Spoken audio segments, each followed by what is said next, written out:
Good morning everyone, welcome to civil service study. Next test पर आ जाइए। Test series are के लिए चल रही है।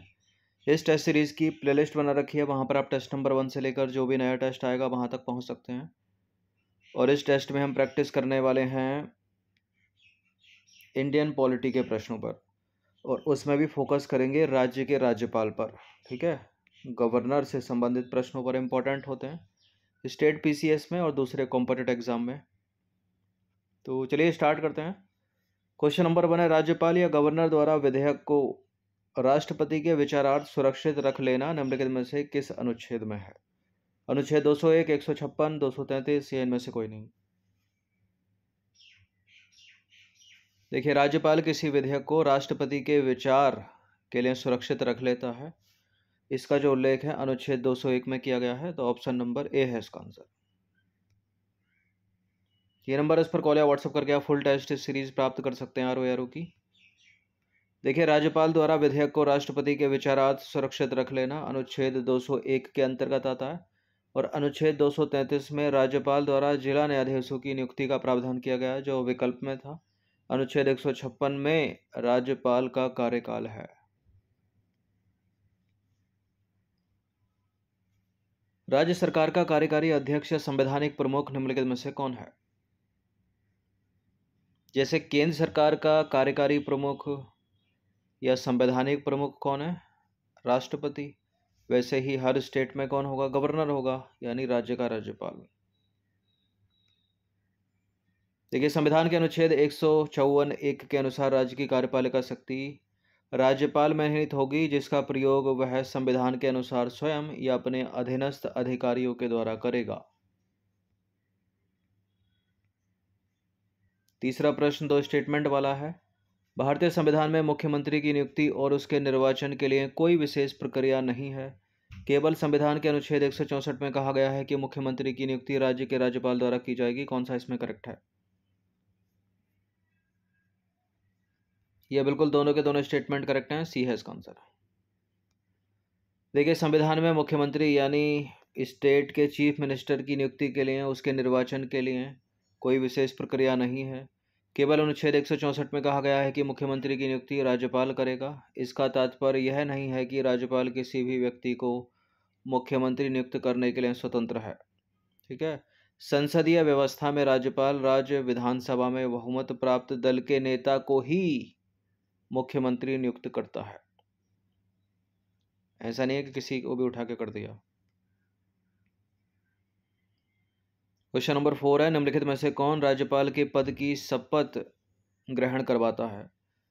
भारत का राष्ट्रपति, सर्वोच्च न्यायालय का मुख्य न्यायाधीश, उच्च न्यायालय का मुख्य न्यायाधीश, संबंधित राज्य के निवर्तमान राज्यपाल। गवर्नर को पद की शपथ दिलाता है उसी स्टेट का हाई कोर्ट का चीफ जस्टिस, यानी उच्च न्यायालय का मुख्य न्यायाधीश, संबंधित राज्य के उच्च न्यायालय का मुख्य न्यायाधीश। सी है इसका आंसर। देखिए, आर्टिकल 159 के अनुसार प्रत्येक राज्यपाल अपना पद ग्रहण करने से पहले उस राज्य के उच्च न्यायालय के मुख्य न्यायाधीश तथा उनकी अनुपस्थिति में उच्च न्यायालय के उपलब्ध ज्येष्ठतम न्यायाधीश के समक्ष शपथ लेगा। राज्यपाल निम्नलिखित में से किसके प्रति उत्तरदायी होता है? राष्ट्रपति के पश्चात होता है, तो राष्ट्रपति के प्रति उत्तरदायी भी है इसका आंसर।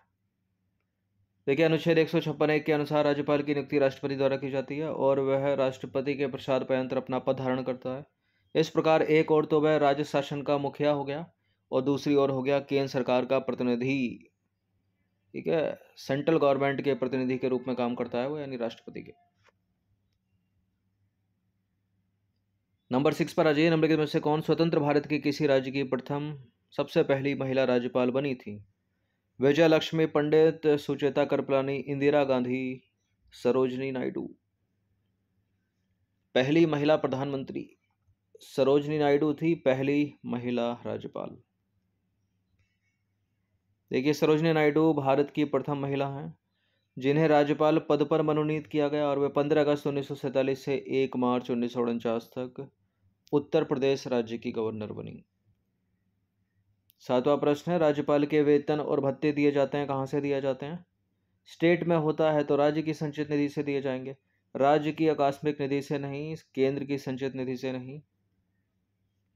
देखिए, राज्यपाल की परिलब्धियां हो गई, उसके भत्ते हो गए, उसके पद से संबंधित अन्य समस्त खर्चे राज्य की संचित निधि पर भारित होते हैं। क्वेश्चन नंबर 8 पर आ जाइए। विधान परिषद किसी साधारण विधेयक को निम्नलिखित में से किस अवधि तक रोक सकती है?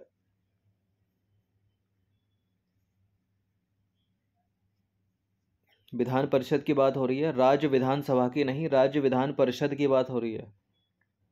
ये उसी तरह से है कुछ जैसे केंद्र में लोकसभा होती है और दूसरी होती है राज्यसभा।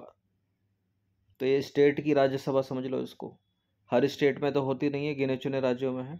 4 महीने तक जो है किसी साधारण विधेयक को बढ़ा सकती है। एक बार, पहली बार तो 3 बार बढ़ा सकती है, फिर पुनर्नियुक्ति के बाद, पुनर्निर्वाचन के बाद एक बार और बढ़ा सकती है, तो टोटल 4 महीने हो गए। देखिए, संविधान के अनुच्छेद 197 के अनुसार धन विधेयक से अलग विधेयक है तो, यानी साधारण विधेयक है तो, विधान परिषद पहली बार 3 महीने तक तथा विधानसभा द्वारा पुनः पारित किए जाने पर 1 माह तक ही रोक सकती है। यानी कुल कितने महीने हो गए? 4 महीने तक रोक सकती है किसी साधारण विधेयक को। और धन विधेयकों को विधान परिषदों को 14 दिनों की अवधि के भीतर लौटाना होता है। तो धन विधेयक अगर है तो केवल 14 दिन तक रोक सकती है मनी बिल को। क्वेश्चन नंबर 9 पर आ जाइए। किसी राज्य में विधान परिषद की स्थापना और समाप्ति का प्रावधान भारतीय संविधान के अनुच्छेद किस में? 170 में, 169 में, 168 में, 167 में। ये राज्य का उच्च सदन है। निम्न सदन कौन सा है? राज्य की विधानसभा। जैसे केंद्र में उच्च सदन कौन सा है? राज्यसभा। और निम्न सदन है लोकसभा। इसका अनुच्छेद 169 आंसर है। आर्टिकल 169 बी है इसका आंसर। देखिए, संविधान के अनुच्छेद 169(1) के अनुसार राज्य के दूसरे सदन अर्थात विधान परिषद की स्थापना या विघटन संसद तब कर सकती है जब संबंधित राज्य की विधानसभा इस आशय का संकल्प सदन की कुल संख्या के बहुमत एवं उपस्थित तथा मत देने वाले सदस्यों की 2/3 संख्या से पारित कर दे।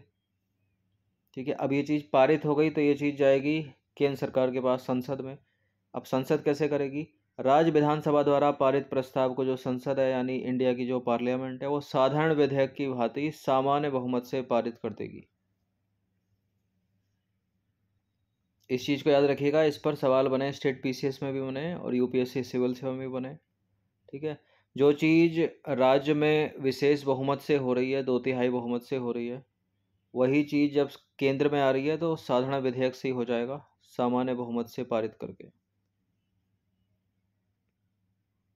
10वां प्रश्न है, एक मंत्री जो किसी राज्य विधानमंडल का सदस्य नहीं है उसे कितने दिनों के भीतर अनिवार्य रूप से किसी एक सदन का सदस्य बनना पड़ेगा?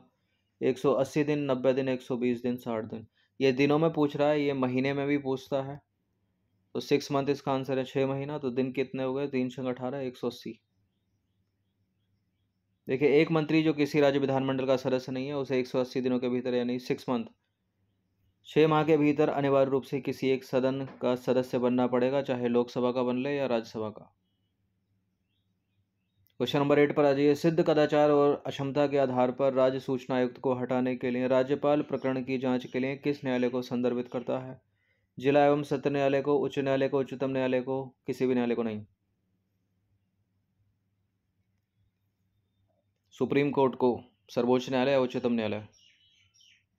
देखिए, सिद्ध कदाचार और अक्षमता के आधार पर राज्य सूचना आयुक्त को हटाने के लिए राज्य का राज्यपाल सुप्रीम कोर्ट को संदर्भित करता है, जो भी प्रकरण है उसकी जांच। 12वां प्रश्न है, निम्नलिखित में से किसको भंग नहीं किया जा सकता परंतु समाप्त किया जा सकता है? लोकसभा, राज्यसभा, राज्य की विधानसभाएं, राज्य की विधान परिषदें। देखिए, केंद्र में लोकसभा और राज्य में राज्य की विधानसभाएं, ये भंग तो हो सकती हैं किंतु समाप्त नहीं हो सकती। और केंद्र की जो राज्यसभा है ये तो ना भंग हो सकती है ना समाप्त हो सकती है। जो राज्य की विधान परिषद है उसको भंग नहीं किया जा सकता किंतु समाप्त किया जा सकता है। तो बढ़िया क्वेश्चन है ये, इसका आंसर हो जाएगा इसलिए ऑप्शन नंबर डी। देखिए, लोकसभा एवं राज्यसभा को भंग तो किया जा सकता है परंतु समाप्त नहीं किया जा सकता। राज्यसभा ना भंग होगी ना समाप्त होगी। ठीक है, राज्यसभा एक स्थायी सदन है उसके 1/3 सदस्य प्रत्येक 2 वर्षों में सेवानिवृत्त होते हैं। राज्य विधान परिषदों को यद्यपि भंग नहीं किया जा सकता, परंतु अनुच्छेद 169 के तहत इन्हें संसद द्वारा समाप्त किया जा सकता है, वो भी संबंधित राज्य की विधानसभा द्वारा विशेष बहुमत से प्रस्ताव पारित करके। ठीक है, और फिर विशेष बहुमत से जब प्रस्ताव पारित करके वो संसद के पास भेजेगी तो संसद कैसे कर देगा? वो तो साधारण विधेयक से ही कर देगा। ठीक है, इसको भी याद रखिएगा। 13वां प्रश्न है, राज्य सरकार के मंत्रियों के वेतन भत्तों का निर्धारण किया जाता है किसके द्वारा?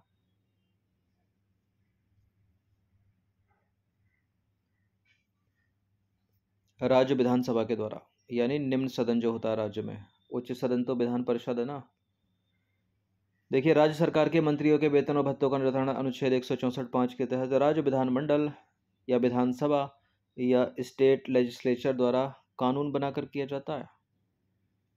नंबर 14 पर आ जाइए। उच्च न्यायालय, हाई कोर्ट के न्यायाधीशों के वेतन भत्ते कहाँ से दिए जाते हैं? देखिए, हाई कोर्ट होता है स्टेट में, तो वेतन भत्ते कहाँ से जाएंगे? राज्य की संचित निधि से जाएंगे। यही सुप्रीम कोर्ट होता तो भारत की संचित निधि से जाते। भारत की आकस्मिक निधि, राज्य की आकस्मिक निधि नहीं है। अच्छा, पेंशन से लेकर भी एक सवाल पूछते हैं इसमें। संविधान के अनुच्छेद 202(3)d के अनुसार उच्च न्यायालय यानी हाई कोर्ट के न्यायाधीशों के वेतन भत्ते जाते हैं राज्य की संचित निधि से। अच्छा, उच्च न्यायालय के हाई कोर्ट के जो जज होते हैं उनकी पेंशन कहाँ से दी जाती है? इनके वेतन भत्ते तो राज्य की संचित निधि से जा रहे थे, लेकिन जो इनकी पेंशन जाती है वो भारत की संचित निधि से जाती है रिटायरमेंट होने के बाद। तो ए है इसका आंसर, इस चीज़ को याद रखिएगा। तो ये चीज़ सुप्रीम कोर्ट के लिए पूछ लें तो वेतन भत्ते और पेंशन दोनों के दोनों भारत की संचित निधि से जाएगी। तो संविधान के अनुच्छेद 112(3)d के अनुसार उच्च न्यायालय के सेवानिवृत्त न्यायाधीशों की जो पेंशन है वो भारत की संचित निधि से जाती है और वेतन भत्ते राज्य की संचित निधि से जाते हैं, इसको याद रखिएगा। नंबर 16 पर आ जाइए। राज्य के राज्यपाल के रूप में किसी व्यक्ति की नियुक्ति के लिए अनिवार्य नहीं है। वह भारत का नागरिक होना चाहिए, उसे 25 वर्ष की आयु प्राप्त करनी चाहिए, किसी लाभ के पद पर ना हो, संसद या विधानसभा के किसी भी सदन का सदस्य ना हो। बिल्कुल ये होना चाहिए, किसी लाभ के पद पर ना हो, भारत का नागरिक होना चाहिए, उसे 25 वर्ष की नहीं बल्कि 35 वर्ष की आयु है राज्य के राज्यपाल के लिए और राष्ट्रपति के लिए। ये 25 वर्ष मुख्यमंत्री बनने के लिए है और प्रधानमंत्री बनने के लिए, यानी लोकसभा का मेंबर और राज्य की विधानसभा का मेंबर। देखिए, राज्य के राज्यपाल के रूप में किसी व्यक्ति की नियुक्ति के लिए अनिवार्य है वह भारत का नागरिक हो, 35 वर्ष की आयु पूरी कर चुका हो, किसी लाभ के पद पर ना हो, संसद या विधानसभा के किसी भी सदन का सदस्य ना हो। अगर है तो सदस्यता छोड़नी पड़ेगी। क्वेश्चन नंबर 17 पर आ जाइए। स्टेट पब्लिक सर्विस कमीशन यानी राज्य लोक सेवा आयोग के सदस्यों की नियुक्ति किसके द्वारा की जाती है? स्टेट का है तो गवर्नर ही करेंगे, राज्य के राज्यपाल करेंगे, और यूपीएससी होता तो राष्ट्रपति। देखिए, राज्य के राज्यपाल जो है राज्य लोक सेवा आयोग, चलिए, राज्य लोक सेवा आयोग एक राज्य चयन संस्था है जो व्यक्तिगत राज्य सेवाओं की नियुक्ति और परीक्षाओं के लिए जिम्मेदार है। उदाहरण के लिए जैसे कि उत्तर प्रदेश लोक सेवा आयोग हो गया, उत्तराखंड लोक सेवा आयोग हो गया, बिहार लोक सेवा आयोग हो गया। राज्यपाल राज्य के मुख्य कार्यकारी प्रमुख हैं। राज्यपाल द्वारा जो नियुक्तियां की जाती हैं वो इम्पोर्टेंट है, याद रखिएगा। कौन कौन सी किस किस की नियुक्ति करते हैं वो? राज्य के मुख्यमंत्री की, राज्य के महाधिवक्ता की, राज्य लोक सेवा आयोग के अध्यक्ष और सदस्यों की, राज्य चुनाव आयुक्त की, मंत्रिमंडल के सदस्यों और प्रमुख शासन सचिव।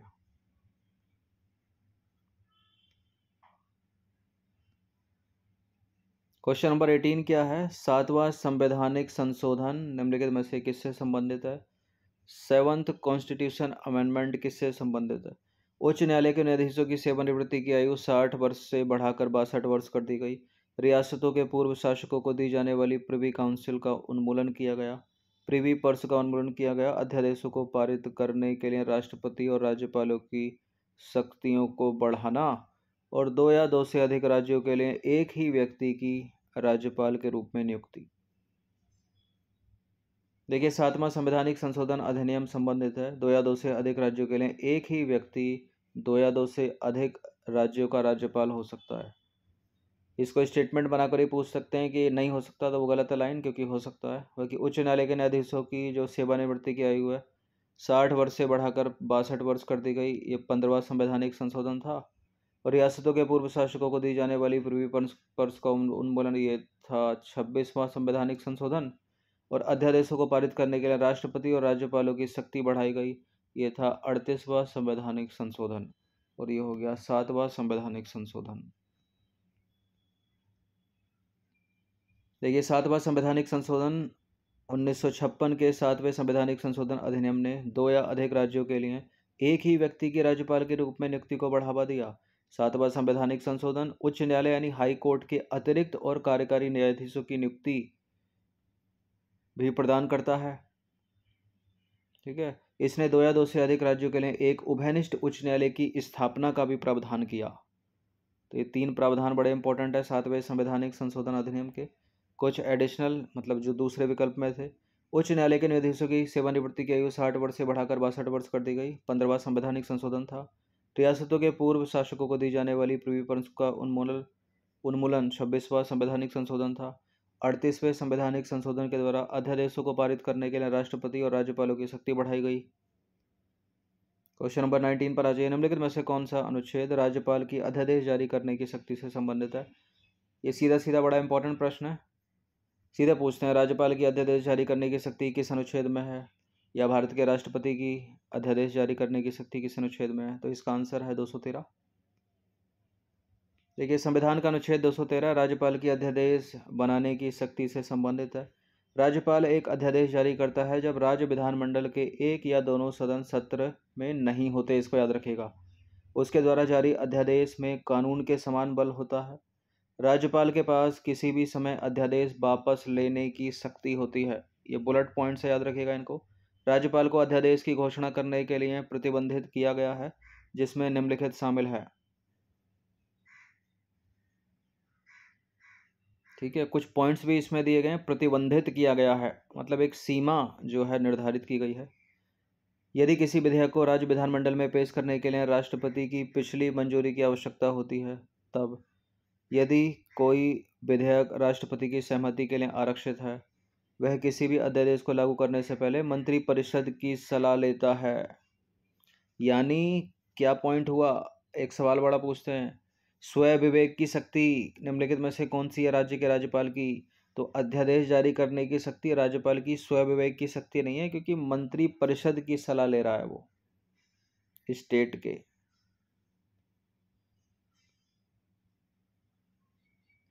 स्वविवेक की शक्ति कौन सी हो गई? किसी विधेयक को राष्ट्रपति के विचारार्थ उसने जो है सुरक्षित रख दिया, ये हो गई। देखिए राज्यपाल द्वारा जारी किया गया अध्यादेश राज्य विधानमंडल के पुनर्मूल्यांकन के 6 सप्ताह बाद तक परिचालन में रहना बंद कर देता है, जब तक कि पहले मंजूरी नहीं दी गई हो। ठीक है, तो 6 महीने के बाद हट जाएगा अगर मंजूरी नहीं मिली है तो उस समय से पहले। 20वां प्रश्न है और अंतिम प्रश्न है, राज्यपाल के संबंध में निम्नलिखित में से कौन सा स्टेटमेंट सही नहीं है? वह राज्य विधायिका का एक हिस्सा है, वह मृत्युदंड को माफ़ कर सकता है, उसके पास आपातकालीन शक्तियाँ नहीं है जैसे राष्ट्रपति के पास है, वह राज्य के उच्च न्यायालय के न्यायाधीशों की नियुक्ति नहीं कर सकते। तो उच्च न्यायालय के न्यायाधीशों की नियुक्ति कौन करते हैं? भारत के राष्ट्रपति करते हैं, बिल्कुल करेक्ट है लाइन। उसके पास आपातकालीन शक्तियाँ नहीं है, ठीक है, राष्ट्रपति के पास है। मृत्युदंड को माफ़ नहीं कर सकते, मृत्युदंड को माफ़ कर सकते हैं राज्य के राज्यपाल, यहाँ लिखा है कर सकते हैं, तो यही इनकरेक्ट है, यही अपना आंसर है। बिल्कुल राज्य विधायिका का हिस्सा है, ये है इसका आंसर। जैसे केंद्र में कौन हो गया? केंद्र में है संसद, संसद के 3 अंग कौन से? लोकसभा, राज्यसभा और राष्ट्रपति। वैसे स्टेट में राज्य का मुख्यमंत्री, राज्य की विधानसभा, विधान परिषद और राज्य का राज्यपाल। अगर विधान परिषद नहीं है तो राज्यपाल और राज्य की विधानसभा। देखिए राज्यपाल अनुच्छेद 168 के तहत राज्य विधायिका का हिस्सा है। राज्यों के उच्च न्यायालय यानी हाईकोर्ट के न्यायाधीशों को अनुच्छेद 217 के तहत भारत के राष्ट्रपति के द्वारा नियुक्त किया जाता है। राज्यपाल के पास राष्ट्रपति जैसी आपातकालीन शक्तियां नहीं है। अनुच्छेद 161 राज्यपालों को क्षमा आदि प्रदान करने और कुछ मामलों में सजा को निलंबित करने, हटाने या परिवर्तित करने की शक्ति प्रदान करता है। किसी राज्य के राज्यपाल के पास क्षमादान, प्रतिकार, राहत या सजा देने का अधिकार या किसी भी अपराध के दोषी व्यक्ति को किसी भी कानून से संबंधित किसी भी कानून के खिलाफ दोषी ठहराए गए किसी व्यक्ति की सजा को निलंबित करने का अधिकार है, हटाने का अधिकार है या परिवर्तित करने का अधिकार है, लेकिन राज्यपाल के पास मृत्युदंड को माफ़ करने का अधिकार नहीं है। ठीक है, यह शक्ति केवल भारत के राष्ट्रपति के पास है, यानी प्रेसिडेंट ऑफ इंडिया को ही दी गई है। तो इस चीज़ को याद रखिएगा, ये मोस्ट इंपॉर्टेंट प्रश्न थे गवर्नर से रिलेटेड, स्टेट पीसीएस में खासकर पूछे जाते हैं और आरओ के एग्जाम में या दूसरे कॉम्पिटिटिव एग्जाम में। ये नंबर इस पर कॉल या व्हाट्सअप करके आप फुल टेस्ट पीडीएफ सीरीज़ प्राप्त कर सकते हैं। आरओ की टेस्ट सीरीज़ 399 की है और यूपी पीसीएस की 599 की। वन टाइम पेमेंट एग्जाम तक सिविल सर्विसेज स्टडी चैनल को सब्सक्राइब रखिएगा, हर दिन प्रैक्टिस करते रहिएगा। धन्यवाद।